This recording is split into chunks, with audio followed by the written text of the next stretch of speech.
کامران مرتضیٰ صاحب JUI بھی participate کری ہے اس الیکشن میں، آپ کے بھی کیا اسی طرح کے تحفظات ہیں اور کیا امید کرتے ہیں یہ الیکشن مختلف ہو سکتا ہے یا ویسا ہی ہوگا جو 2024 کے اعتراضات کے اندر ہی گزر گیا؟ حالانکہ یہ ایک چھوٹا الیکشن ہے لیکن کہا جاتا ہے کہ یہ ایک ریفرنڈم کے طور پر بھی اس کو دیکھا جاتا ہے۔ ایسا ہے کہ جمہوریت پاکستان میں ہار چکی ہے یا ہار رہی ہے۔ صرف 2024 کا الیکشن جو ہے وہ ڈسپیوٹڈ نہیں ہے، 2018 کا بھی وہاں پہ بھی کچھ بیٹھ گیا تھا، کچھ جو ہے نا اس طرح سے RTS بیٹھ جاتے ہیں، آپ کے فارم 45 تبدیل ہو جاتے ہیں، فارم 45 فارم 47 سے میچ نہیں کرتے، فارم 45 جو ہے ریپلیس ہو جاتے ہیں جب جی چاہے۔ تو جب یہ اس طرح کی حرکتیں ہوتی ہیں تو پھر جو ہے نا وہ الیکشن کے نتائج کے اوپر جو ہے وہ کسی کا اعتماد نہیں ہوتا۔ پاکستان میں کوئی ایک شخص بھی اس وقت یہ بلیو نہیں کرتا دل سے کہ یہ الیکشن جو ہے وہ درست ہوتے ہیں۔ یہ ہم 2024 کے الیکشن کو تو وہ نشانہ بناتے ہیں، کیا 2018 والے الیکشن ٹھیک تھے؟ ایک انتہائی ایماندار شخص کی موجودگی میں ہر چیز جو ہے نا وہ تباہ برباد ہو گئی تھی۔ فخر الدین جی ابراہیم تھے شاید اس وقت، تو اس وقت بھی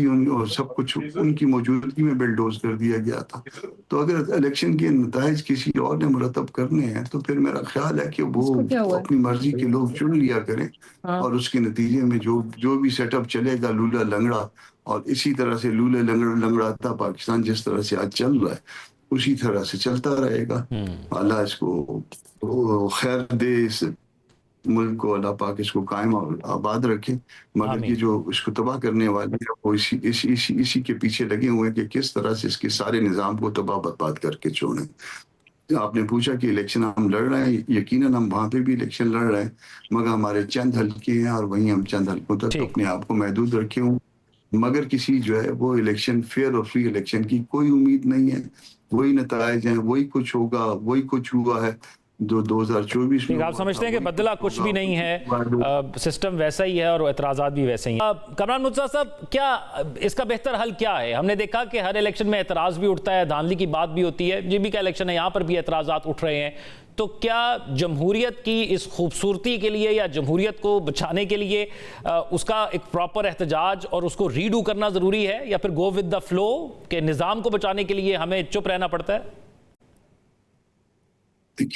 نظام تو ہے نہیں جس کو بچانے کی ضرورت ہو، نظام وہ ہوتا ہے جو دستور کے مطابق ہوتا ہے۔ تو اگر دستور کے مطابق یہ نظام ہے یا قانون کے مطابق یہ نظام ہے تو پھر تو اس کو بچانا چاہیے، ورنہ یہ پھر نظام اگر ڈھہ رہا ہے یا ڈھہ جائے گا یا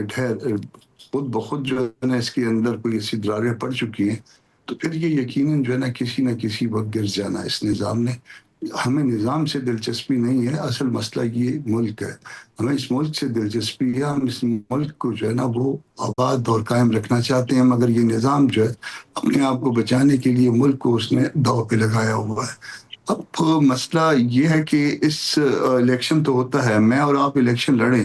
اور اس میں اگر میں نے دھاندلی کر لی ہے تو اس کو یہ قانون کی گرفت میں آ سکتا ہے، مگر اس قانون میں کوئی ایسا طریقہ کار نہیں ہے یا سسٹم کے اندر کوئی ایسا طریقہ کار نہیں ہے جہاں ادارہ جاتی دھاندلی کو پکڑا جا سکے، اور وہ ادارے چونکہ مضبوط ہوتے ہیں تو اس لیے جو ہے وہ آپ اس کو کہتے ہیں کہ کورٹ میں جا کے کتنے کیس اسٹیبلش ہوئے کتنے نہیں ہوئے، کورٹ میں کہتا ہوں کہ ایک کیس بھی اسٹیبلش کرنا جو ہے نا بہت مشکل ہو جاتا ہے۔ یہ ویسے یہ کامران مرتضیٰ اہم پوائنٹ ہے کہ ہم اس کا کوئی ایسا سد باب ہی نہیں ہے کہ جہاں پر جا کے نکالا جا سکے۔